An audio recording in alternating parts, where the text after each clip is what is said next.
우리 마태복음 16장 18절에 후반절 내가 이 반석 위에 거기서부터 한 절만 읽겠습니다.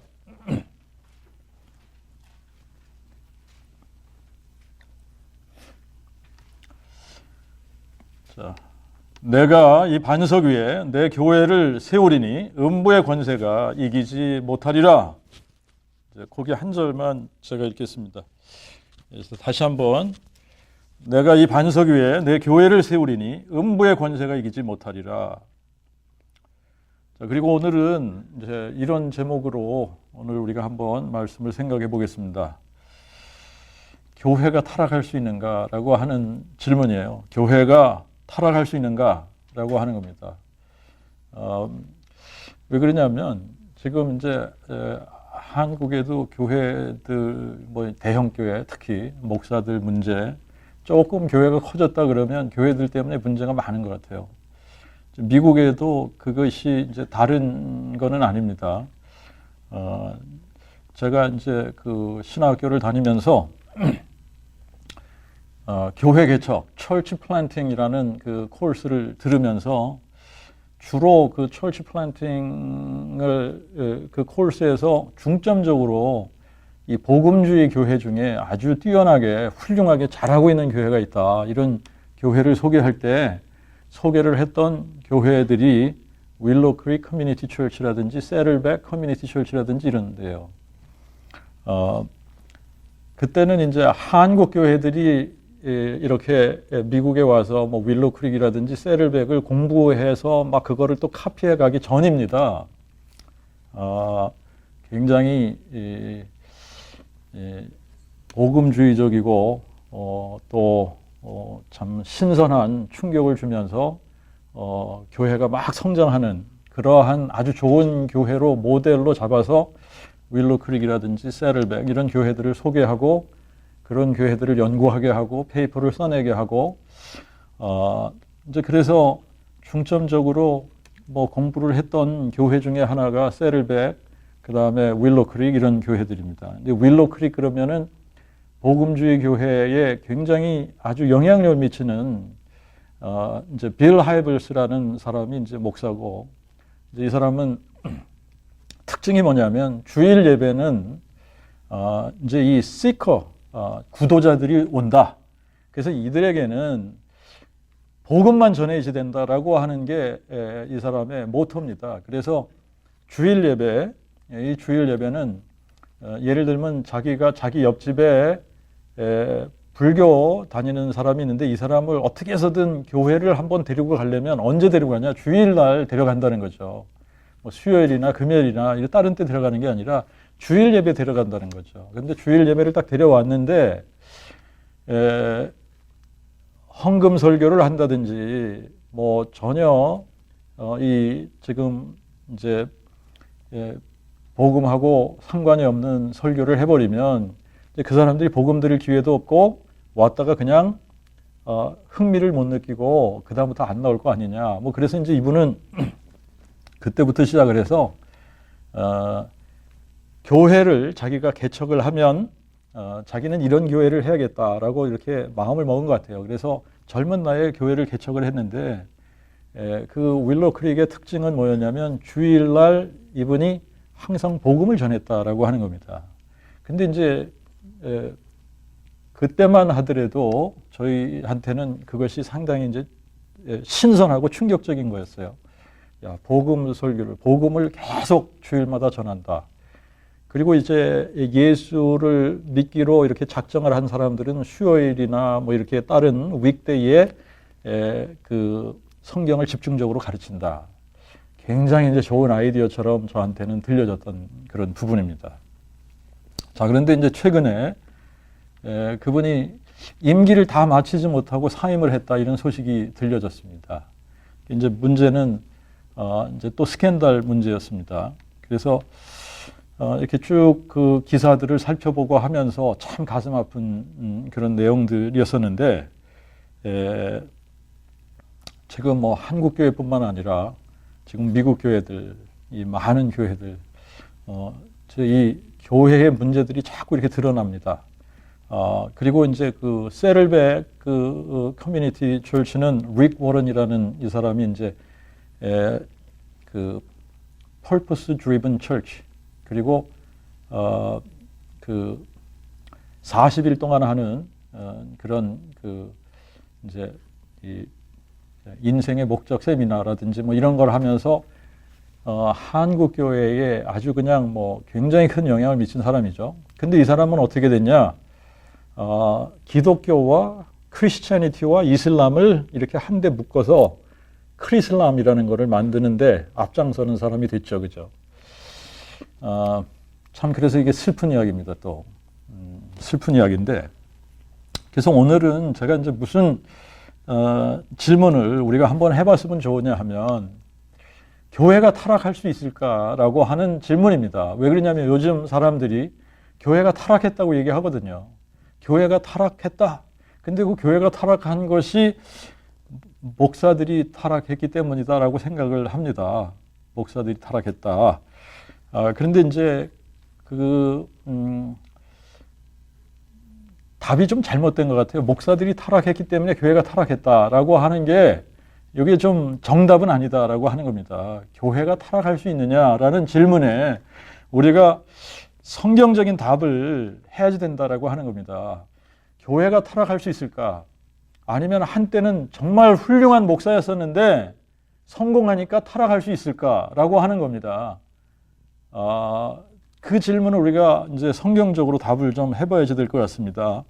교회 역사를 우리가 살펴보면 4세기 때부터 타락의 길을 걷기 시작을 하죠. 4세기부터 타락을 합니다.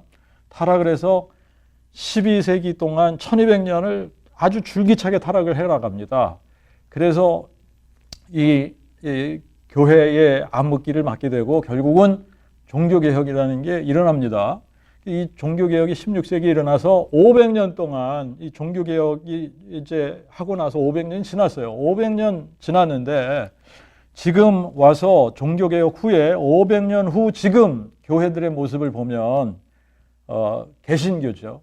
개신교의 모습을 보면 타락했다 그럽니다. 그래서 또 한 번 종교개혁이 일어나야 되는 거 아니냐 이런 소리들을 합니다. 그래서 이제 질문을 해봐야지 되는 것이 교회가 타락할 수 있을까라고 하는 거예요. 여러분 타락이라는 단어가 뭡니까? 이거 부패했다는 것 아니에요. 그죠? 부패한 거 얘기하는 거죠. 썩은 거 얘기하는 거죠. 예, 타락했다. 교회가 부패했다.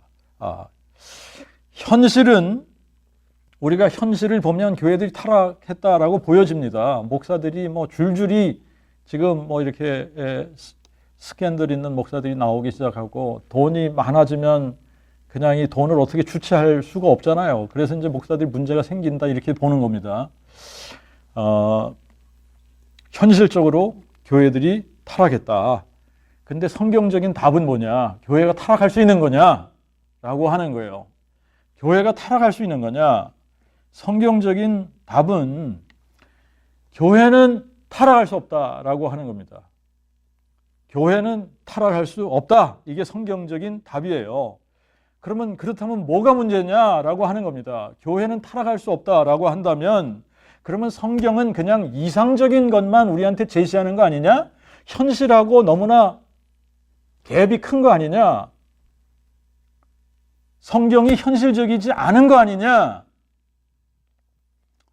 이렇게 생각할 수 있습니다. 만약에 성경이 현실적이지 않다 그러면 성경을 뭐 하려고 믿습니까, 우리가? 이 성경을 뭐 하려고 우리가 읽고 신봉합니까? 이 현실적이지 않다면, 그런데 만약에 성경이 옳아요. 성경이 옳다는 얘기는 성경이 현실입니다. 그리고 지금 타락한 교회가 문제인 거죠, 이게. 그러면 지금 타락한 교회가 비현실이라는 이야기예요. 성경이 맞으면, 성경이 옳다 그러면 지금 우리의 눈에 가시적으로 보이는 이 타락한 교회들이 비현실이라는 얘기입니다.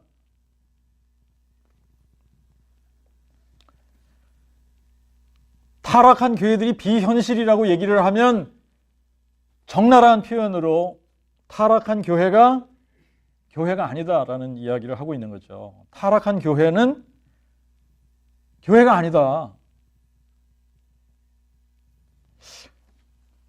자, 오늘 이 본문의 내용은 아주 단순합니다. 예수님께서 내가 이 반석 위에 내 교회를 세우리니 음부의 권세가 이기지 못하는 교회를 세우시겠다라고 약속을 하신 겁니다. 그렇죠? 그러니까 예수님은 본인이 내가 내 교회를 세울 거야.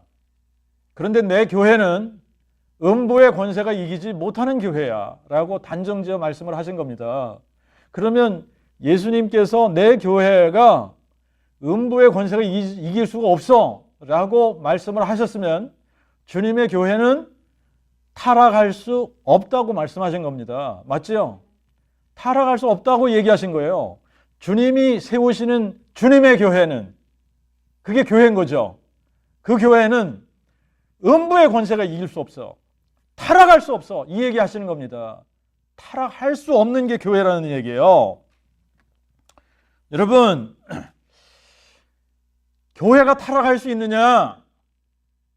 한때 훌륭하고 예수 잘 믿던 목사가 성공적으로 목회를 하고 교인들이 많아지고 부가 쌓이고 그러니까 타락할 수 있느냐?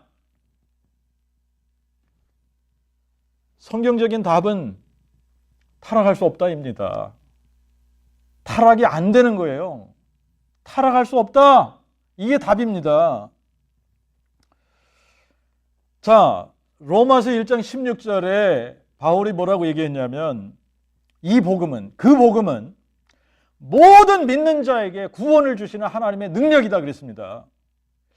교회가 타락할 수 있다면 무슨 얘기하는 거냐면 하나님이 능력이 없으시다든가 그 복음의 능력이 없다는 이야기를 하고 있는 겁니다. 그런데 그 복음은 모든 믿는 자에게 구원을 주시는 하나님의 능력이라고 이야기하고 있습니다. 그 복음의 능력은 모든 믿는 자에게 구원을 주시는 하나님의 능력이라는 거예요. 자, 타락이라는 것은 뭡니까?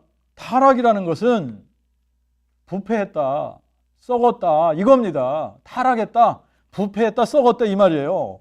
그러면 구원받지 못했다는 이야기를 하고 있는 겁니다. 타락했다는 얘기는 구원이 없다는 얘기를 하고 있는 거예요. 교회가 타락했다 그러면 하나님의 능력이 거기 없다는 얘기입니다. 그 복음의 능력이 없다라는 이야기를 하고 있는 겁니다.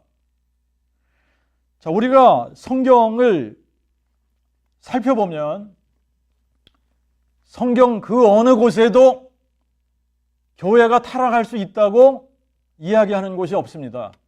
오히려 여러분들이 성경을 잘 읽어보면 교회가 타락하는 것이 아니라 교회는 타락한 사람들을 어떻게 하죠? 새롭게 만들어진 것이 교회라는 거예요. 타락한 사람들이, 부패한 사람들이, 죄로 인해서 썩어질 대로 썩어진 사람들이 그 복음의 능력으로 흑암의 권세에서 건짐을 받아서 하나님의 아들의 나라로 옮겨지는 것이 구원이고 그것이 하나님의 능력이고 그것이 복음의 능력이다. 타락한 사람들이 새롭게 되어지는, 새 사람이 되어지는 것이 교회다. 이게 교회인 거예요. 타락한 사람이었었는데 그 타락한 사람이 새로워졌어요. 새 사람이 됐어요. 그게 교회란 얘기예요. 그런데 이렇게 새롭게 되었다가 다시 타락할 수 있느냐? 많은 사람들이 또 그런 주장을 펴는 사람들이 있습니다. 구원을 받았다 구원을 잃어버릴 수 있다. 이렇게 성경은 그렇게 이야기하지 않는다는 거예요. 성경은 그렇게 이야기하지 않는다. 왜 그러냐면 구원이라고 하는 것이 내가 나의 능력과 나의 노력으로 구원받는 게 아니잖아요. 그죠? 하나님이 우리를 낳으시는 거 아닙니까?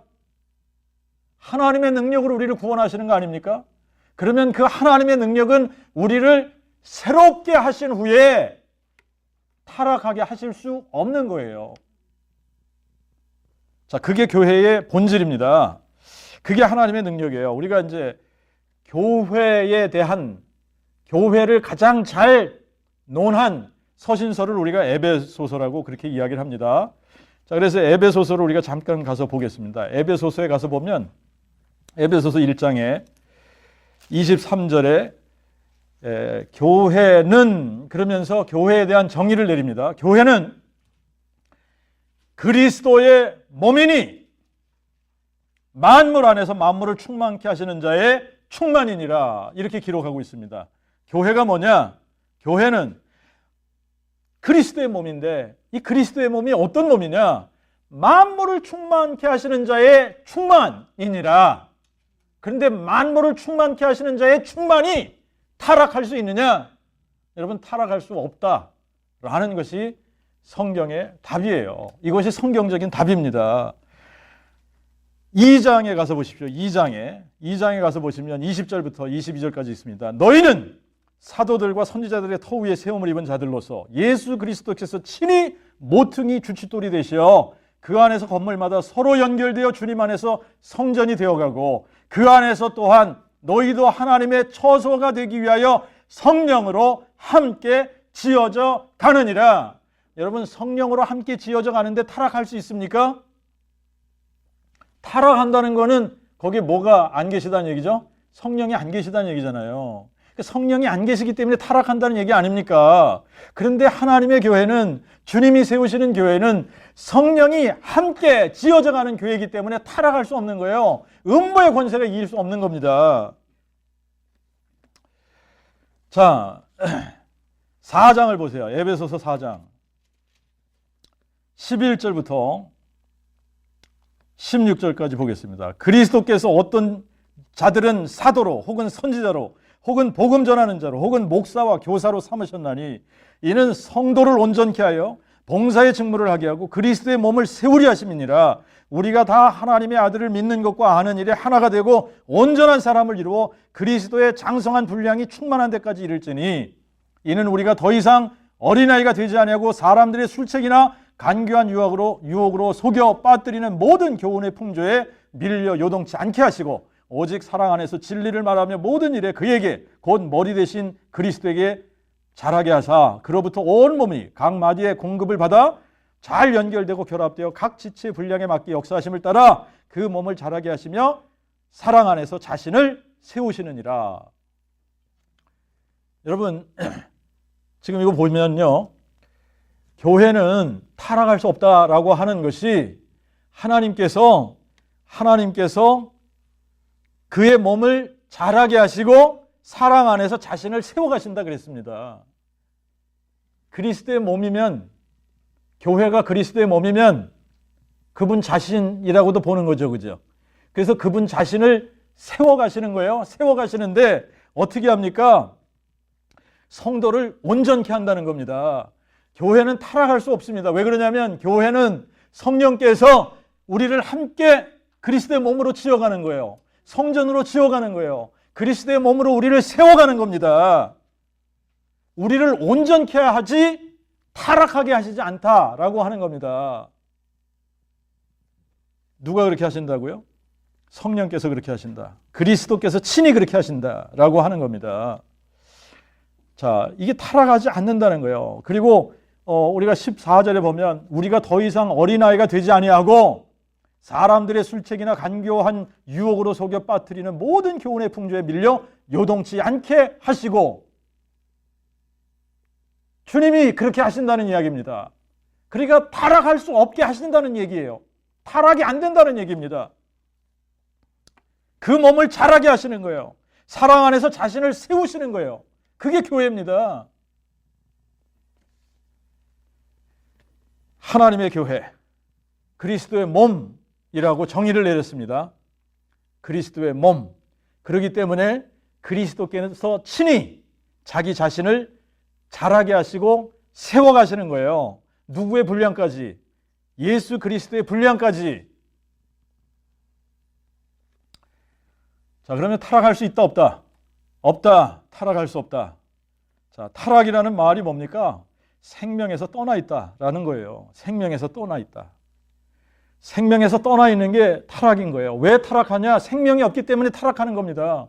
생명력이 없으면 죽은 거는 곧바로 썩지 않습니까? 죽으면 곧바로 부패한단 말입니다. 생명력이 없다는 얘기예요. 그러면 교회는 타락할 수 있냐? 질문하면 타락할 수 없다가 답이에요. 하나님의 생명에서 떠나서 타락할 수 있는 교회가 아니라는 것을 성경은 이야기하고 있다라고 하는 겁니다. 자, 우리가 이제 조금 더 4장 22절부터 한번 또 보죠. 너희는 유혹의 욕심을 따라 구습을 쫓는 부패된 타락한 옛사람을 벗어버리고 오직 너의 심령이 새롭게 되어 하나님을 따라 의와 진리의 거룩함으로 지으심을 받은 새 사람을 입으라. 이게 교회인 겁니다. 여러분, 부패됐던 타락했던 옛사람을 버려버리고 하나님을 따라 의와 진리의 거룩함으로 지으심을 받은 새 사람, 심령이 새롭게 되어진 새 사람을 입는 것이 교회인 거예요. 그게 교회예요. 여러분, 이제 우리가 5장에 가서 보면요, 이게 참 이렇게 새 사람이 되면 뭐가 합당한 거라고 얘기하냐. 5장 1절을 보세요. 그러므로 너희는 사랑받는 자녀같이 하나님을 본받는 자가 되고, 하나님을 본받는 사람들이 되는 거예요. 교회는. 3절부터 봅시다. 음행이나 온갖 더러운 욕과 탐욕은 너희 중에서 그 이름이라도 부르지 말라. 이는 성도의 마땅한 반이라. 또 누추함과 어리석은 말이나 농담하는 것도 마땅치 아니하니 도리어 감사하는 말을 하라. 너희도 이것을 알거니와 음행하는 자, 더러운 자, 탐내는 자, 곧 우상숭배자는 다 그리스도와 하나님 나라에서 기업을 받지 못하리니. 무슨 얘기하고 있는 겁니까? 교회는 타락할 수 없다라는 이야기를 하고 있는 겁니다. 타락한 그 옛 사람, 부패된 옛 사람, 이거를 벗어버리는 게 교회가 되는 거잖아요. 그게 교회란 말입니다. 그래서 교회는 타락할 수 없다. 자, 9절, 5장 9절을 보십시다. 5장 9절에 성령의 열매는 모든 선함과 의로움과 진실함에 있느니라. 여러분, 성령의 열매가 뭐라고요? 모든 선함과 의로움과 진실함에 있다. 여기 부패라는 것이 없는 거예요. 타락이라는 것이 없는 겁니다. 오히려 타락한 사람들이 어떻게 되는 거예요? 부패된 사람들이 어떻게 되는 겁니까? 그 옛사람을 벗어버리는 겁니다. 그게 교회예요. 교회는 타락한 자기의 옛 자아를 벗어버리는 게 그게 교회란 말입니다. 자, 그게 교회인데 자꾸 사람들은 교회가 타락했다 이렇게 얘기를 합니다. 그러면 맞는 말이에요? 틀린 말이에요? 틀린 말이에요. 교회는 타락할 수 없다. 교회는 타락할 수 없는 겁니다. 고린도후서 5장 17절에도 보면 누구든지 그리스도 안에 있으면 새로운 피조물이라고 그랬잖아요. 이전 것은 지나갔으니 봐라! 모든 것이 새롭게 되었다 그러잖아요. 모든 것이 새롭게 된 거예요. 부패된 옛사람은 지나갔으니 이 얘기입니다. 그리스도 안에 있으면 부패된 옛 자아는 지나갔으니 이것은 끝났으니 봐라! 새 것이 되었도다. 새 것이 되는 겁니다. 새롭게 되는 거예요. 그것이 교회입니다. 그 복음의 능력이에요. 그것이. 그 복음의 능력이 뭐냐? 모든 믿는 자에게 구원을 주시는 하나님의 능력이다. 구원이 뭡니까? 부패됐던 옛자, 흑암의 권세 아래에 있던 우리가 건짐을 받는 것이 구원 아닙니까? 그게 구원인 거예요. 구원이 뭐냐? 우리의 부패된 옛자아가 흑암의 권세에서부터 벗어나는 겁니다. 건짐을 받는 겁니다. 그래서 어디로 옮겨지는 거예요? 하나님의 아들의 나라로 옮겨지는 거예요. 그게 구원입니다. 그래서 새로운 피조물이 되는 거예요. 부패하고 타락한 옛사람이 벗어져 버리고 의와 진리와 거룩함으로 새롭게 되는 것이 구원이고 그게 교회입니다.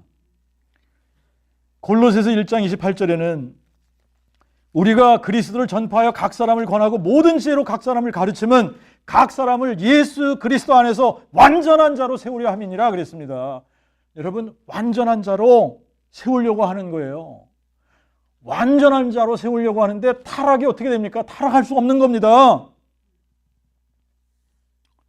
골로새서 3장 1절부터 17절을 보면 특별히 10절 여러분들이 보십시오. 그러면 거기에는 새 사람을 입었으니 이는 그를 창조하신 자의 형상을 따라 지식에까지 새롭게 하심을 받은 자니라. 여러분, 지식에까지 새롭게 함을 받는 거예요.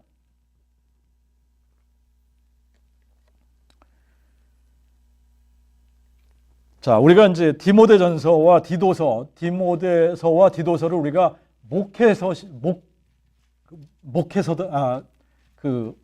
pastoral epistle, 그러니까 목회자를 위한 서신서다 이렇게 이야기를 합니다. 목회자들을 위한 서신서.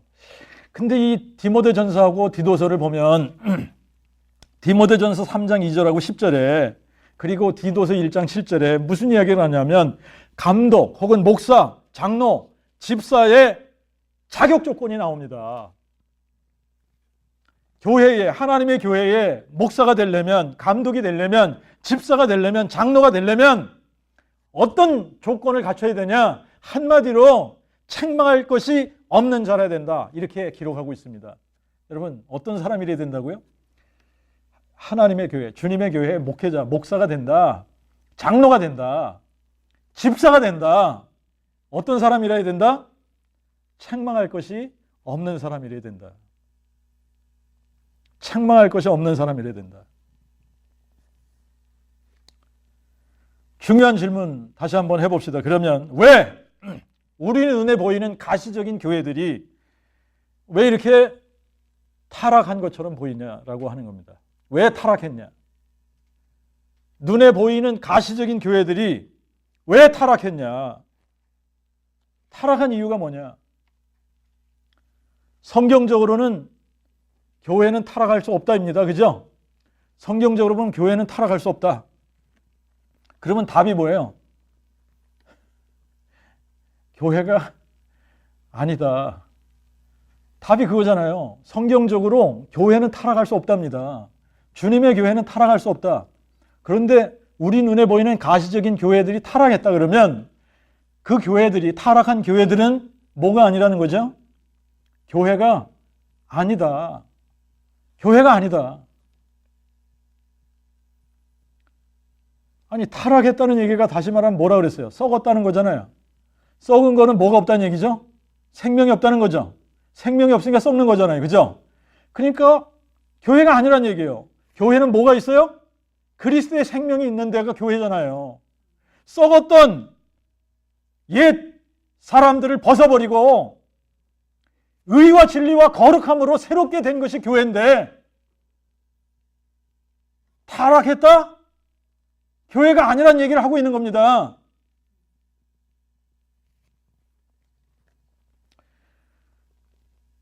분명히 복음의 능력, 하나님의 능력은 흑암의 권세에서 우리를 건져내는 거예요. 타락한 우리의 옛 자아를 벗어버리게 하고 거기서 건짐을 받게 하는 게 이것이 복음의 능력이고 이것이 구원입니다. 그런데 교회가 타락했다면 뭐가 안 된 거죠? 새롭게 되지 않은 거잖아요. 이 새롭게 되지 않은 거라는 얘기예요. 애당초 여기에 생명이 없었던 거라는 이야기를 하는 겁니다. 목사가 한때는 훌륭했어요. 열심히 했습니다. 교인들이 많아졌습니다. 부흥을 했어요. 사람들의 기준이죠. 사람들의 기준이라는 거예요. 그런데 그 목사가 타락했다. 그럼 무슨 얘기 하는 거죠? 애당초 그 사람은 뭐가 아니다는 거죠?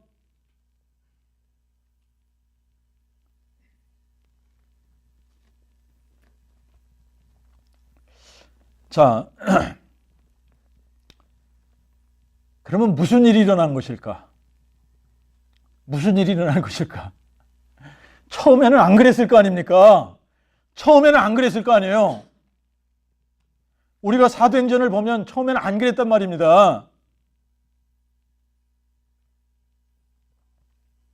그런데 무슨 일이 일어난 거죠? 분명히 무슨 일이 일어난 거예요. 여러분, 우리가 교회사를 적나라하게 들여다보면 4세기부터 교회가 부패하기 시작을 합니다. 부패하기 시작을 해요. 썩기 시작을 합니다. 그래서 계속 썩어져 가는데 1200년 동안 너무너무 썩다가 보니까 종교개혁이 일어났어요.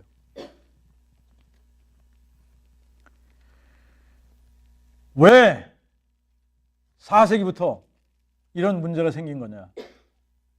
왜 이런 문제가 왜 생긴 거냐? 자, 지난번에도 저스트 곤잘레스의 책을 여러분들에게 읽어드렸습니다만 교회사에 어떤 획기적인 사건이 하나 일어납니다. 그 사건을 계기로 해서 처음에 교회는 모든 포커스가 어디에 맞춰졌었다고 그랬죠?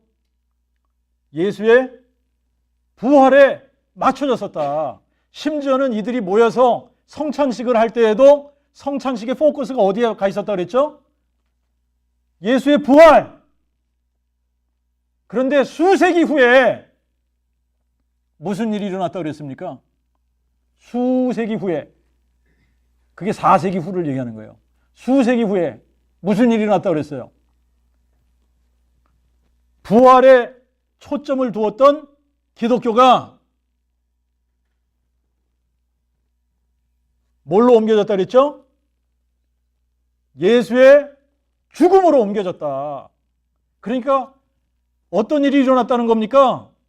부활을 셀러브레이트하고 모일 때마다 부활을 축하하고 부활을 선포하던 그게 교회였단 말입니다. 근데 어느 날 어떤 계기로 인해 이게 옮겨졌어요. 포커스가, 핵심이, 초점이 부활에서 뭘로 옮겨졌어요? 예수의 고난과 죽음으로 옮겨진 겁니다. 그게 뭐예요? 십자가죠?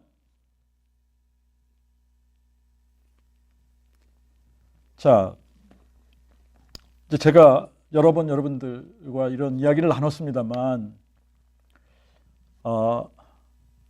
어떤 철학에도 그렇고 사상, 중심 사상이라는 것이 있는 거예요. 종교, 철학, 모든 것에 핵심이라는 게 있는 겁니다. 핵이라는 게 있는 겁니다. 생물학적으로도 그렇잖아요. 세포가 있으면 거기에는 핵이 있는 거예요.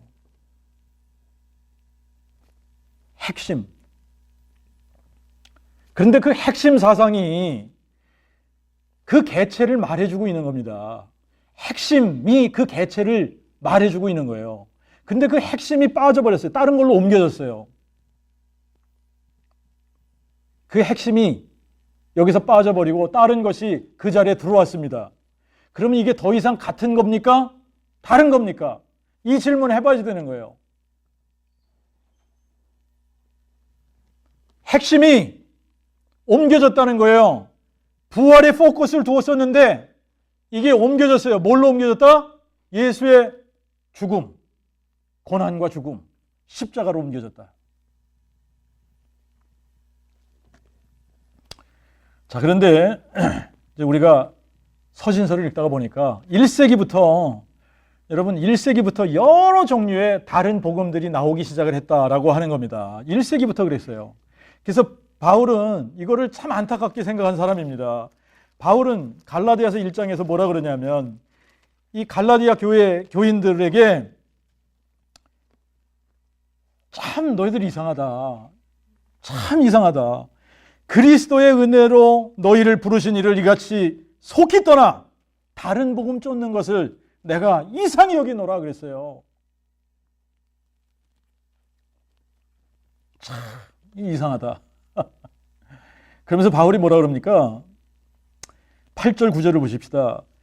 우리나 혹은 하늘로부터 온 천사라도 우리가 너에게 전한 그 복음 외에 다른 복음을 전하면 저에게 저주가 있을지어다. 우리가 전에도 말하였거니와 내가 지금 다시 말하노니 만일 누구든지 너희의 받은 것 외에 다른 복음을 전하면 저주가 있을지어다.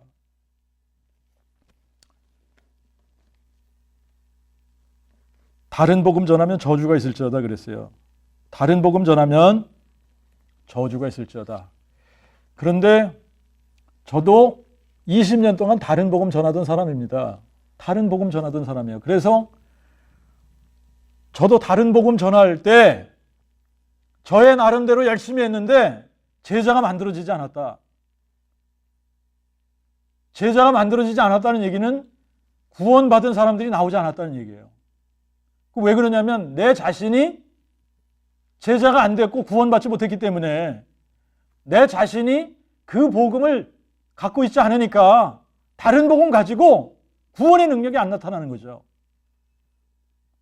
그러니까 제자가 만들어지지 않는 거예요. 그런데 성경은 무슨 얘기를 하고 있느냐 하면 사람들이 그 복음보다 다른 복음에 관심이 더 많고 그 복음보다 다른 복음을 더 쉽게 잘 받아들인다라고 성경은 얘기하고 있습니다. 고린도후서 11장에 가서 보면 4절에 이렇게 얘기합니다. 누가 가서 만일 우리의 전하지 아니한 다른 예수를 전하거나 혹 너희의 받지 아니한 다른 영을 받게 하거나 혹 너희의 받지 아니한 다른 복음을 받게 할 때에는 너희가 잘 용납하는도다. 무슨 얘기하는 거예요? 사람들이 그 복음보다 다른 복음을 더 쉽게 잘 받아들인다는 얘기 아닙니까?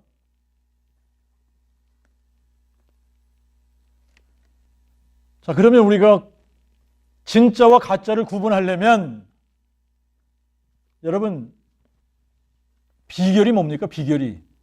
진짜와 가짜를 구별하는 비결이 뭐예요? 진짜를 아는 거예요. 진짜. 진짜 복음이 뭐냐? 그 복음이 뭐냐? 그 복음을 내가 알아야 가짜를 구별할 거 아닙니까? 여러분 이거는 뭐하고 똑같으냐면 진짜 지폐, 100불짜리 지폐가 있는데 가짜 위조 지폐를 진짜와 가짜를 구분하려면 가짜의 베리에이션이 수도 없이 많은데 가짜를 분별하기 위해서는 가짜를 공부하는 게 아닙니다. 뭘 공부해야 되죠? 진짜를 공부하는 거예요. 진짜 화폐가 어떻게 생겼는지를 알아야지 되는 거예요. 이거를 확실하게 진짜 화폐는 이런 거야 라고 확실하게 알아야 가짜가 금방 구분이 되는 겁니다. 어떻게 구분이 돼요? 진짜 100불짜리 화폐하고 조금이라도 다르다. 그러면 무조건 위조인 거예요. 위조 지폐. 맞아요? 틀려요? 똑같은 원리예요. 진짜 복음이 있습니다. 그 복음이 있습니다. 그 복음 외에 다른 복음을 전하면 하늘에서 온 천사라고 할지라도 저주를 받을지어다 그랬습니다. 그 복음 외에 다른 복음, 가짜 복음, 위조 복음, 짝퉁 복음을 전하면 저주가 있을지어다 그랬어요. 가짜 복음을 전하면 왜 저주가 있습니까? 여기에는 뭐가 없기 때문에? 구원의 능력이 없기 때문에. 구원의 능력이 없기 때문에. 그러면 우리가 가짜 복음을, 가짜가 뭔지, 다른 복음이 뭔지를 구분하려면 우리가 뭘 정확하게 알아야 됩니까? 진짜 복음이 뭔지를 정확하게 알아야 되는 거예요. 그 복음이 뭔지를 정확하게 알아야 되는 거예요. 사도들이 전한 그 복음이 뭔지 정확하게 알아야 되는 거예요. 이거를 우리가 정확하게 모르면, 그러면 이거하고 다르면 어떻게 되죠? 가짜가 되는 거예요. 자, 우리 디모데후서 2장 8절에 보니까 바울이 이렇게 얘기합니다. 나의 복음에 이른 대로 다윗의 씨로 죽은 자 가운데서 다시 사신 예수 그리스도를 기억하라 그랬습니다. 나의 복음에 이른 대로 자기가 복음 전한 게 뭐라는 거죠? 다윗의 씨로 죽은 자 가운데서 부활하신 예수 그리스도. 이게 복음이라는 거예요. 자, 이거를 로마서 1장 2절부터 4절에서는 조금 길게 설명했습니다. 그 복음은 하나님이 선지자들을 통하여 성경에 미리 약속하신 그의 아들에 관한 것으로 그가 육신으로는 어떻게 된다고요? 다윗의 혈통으로 나셨으나 성결의 영으로는 죽은 자들 가운데서 부활하셔서 능력으로 하나님의 아들로 인정되셨으니 곧 예수 그리스도 우리 주님이시라. 고린도전서 15장 1절부터 4절하고 12절을 보니까 형제들아 내가 너희에게 전한 그 복음을 너희로 알게 하노니 너희가 만일 내가 전한 그 복음을 굳게 지키고 헛되이 믿지 아니하였으면 이로 말미암아 너희가 구원을 받느니라. 헛되이 믿지 않으면 그렇다는 거예요. 자, 이는 내가 너희들에게 전한 그 복음은 성경대로 그리스도께서 우리 죄를 인하여 죽으시고 장사 지낸 바 되었다가 성경대로 그분이 사흘 만에 다시 살아나셨다라고 하는 겁니다. 그래서 12절에 뭐라 그래요? 그리스도께서 죽은 자 가운데서 다시 사셨다 전파되거늘. 그래서 그리스도께서 죽은 자 가운데서 다시 사셨다 전파되면서 뭘 확증하는 겁니까? 이분이 하나님이 사람 되신 분이야. 전능하신 하나님이 하나님의 아들 되신 분이야. 다윗의 뿌리가 다윗의 자손 되신 분이야. 이거를 확증했다는 얘기입니다. 부활로 뭘 확증했다는 거예요? 이분이 하나님이 사람 되신 분이야. 이거 확증했다는 얘기예요. 자, 그러니까 우리가 복음을 전할 때 이렇게 전했어야지 되는데 저도 20년 동안 이렇게 안 전했다니까요.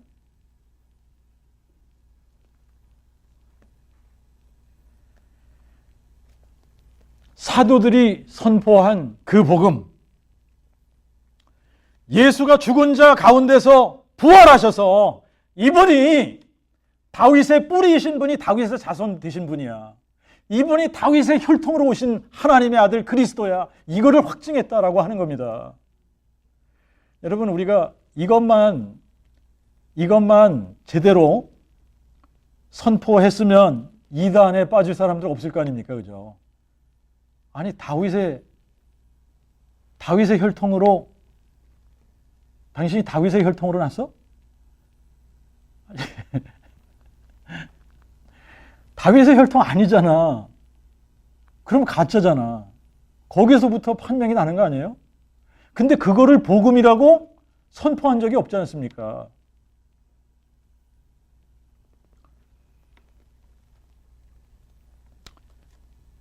자, 예수가 누구냐? 다윗의 혈통으로 오시리라 약속된 하나님의 아들이다. 뭘로 하냐? 부활로 한다. 이게 복음인 거예요. 그래서 부활이 안 되면 하나님의 아들이 안 되는 거예요. 부활이 안 됐다 그러면 다윗의 혈통으로 오신 하나님의 아들이 아니다.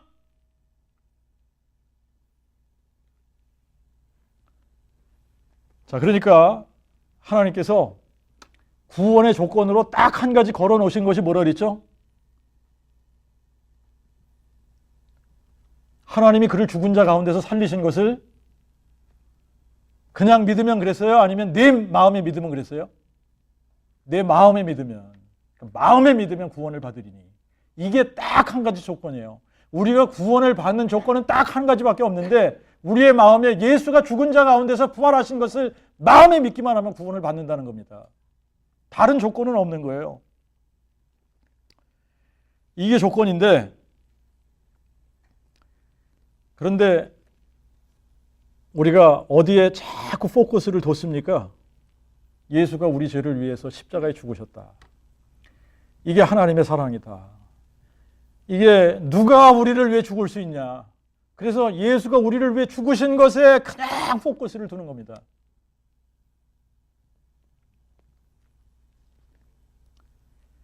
여러분, 예수가 우리를 위해 죽으신 것은 너무나도 값지고 귀하고 너무나도 중요한 사실이에요. 그런데 뭘로만 이게 증명이 된다? 부활로만 증명이 된다. 그러니까 부활이 믿어지면 다 믿어지는 거고 부활이 안 믿어지면 사실은 이거는 그냥 우리가 머리로만 아는 거고 그래요. 자, 그러니까 하나님께서 조건으로 딱 하나를 두신 것이 뭐라 그랬죠? 마음에 하나님이 그를 살리신 것, 예수가 부활하신 것을 마음에 믿으면 구원을 받으리니 이거예요. 마음에 믿으면 구원을 받으리니. 자, 그런데 이제 많은 사람들이 뭐가 헷갈리냐? 내가 마음에 믿는 건지 아니면 머리로 알고 있는 건지 구분이 안 되는 거예요. 자, 그 구분이 안 되면 마음으로 믿는 거예요, 아니에요? 안 믿는 거예요. 자, 제가 그렇게 20년 동안 그래왔다니까요. 머리로 아는데 머리로 아는 것을 마음에 믿는다고 착각하면서 20년을 지내왔던 거예요. 자, 그런데 지금도 수많은 사람들이 저와 같이 머리로 알아.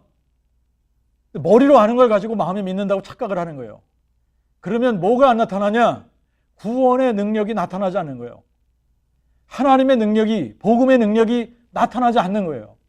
그러면 어떻게 해요? 생명에서 떠나 있기 때문에 부패할 수밖에 없는 거예요. 너무나 당연한 거예요, 그게. 우리의 노력은 한계가 있잖아요. 열심히 노력을 해요. 번아웃 되는 이유가 뭡니까? 번아웃 되는 이유는 하나밖에 없어요. 머리로만 알고 있기 때문에, 마음이 믿는 게 아니기 때문에. 마음이 믿지 않을 때는 뭐가 없다? 부활 생명이 없다. 부활 생명이 뭐라 그랬죠? 영생이라고 그랬잖아요. 그게 구원 아닙니까? 자, 우리가 다시 처음에 했던 질문으로 돌아갑니다. 교회가 타락할 수 있냐? 타락할 수 없다. 타락할 수 없다요. 그러면 우리 눈에 타락해 보이는 교회들은 뭐가 문제입니까?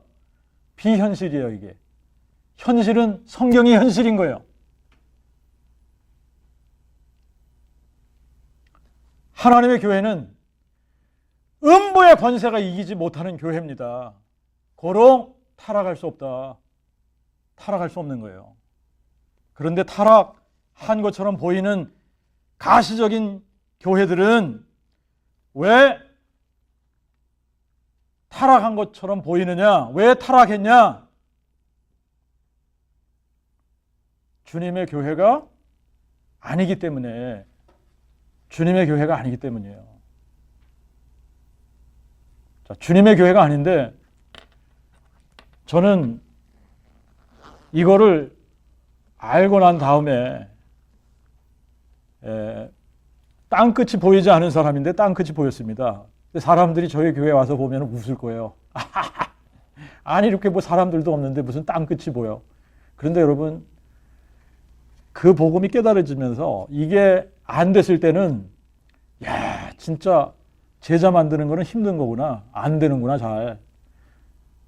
그런데 이게 딱 되면서부터 뭐가 보입니까? 여러분, 10억이 보이기 시작하는 거예요. 근데 이 10억이 보이는 사람하고 안 보이는 사람하고는 차원이 다른 거 아닙니까? 근데 그 비결도 너무나 간단하고 단순한 거예요.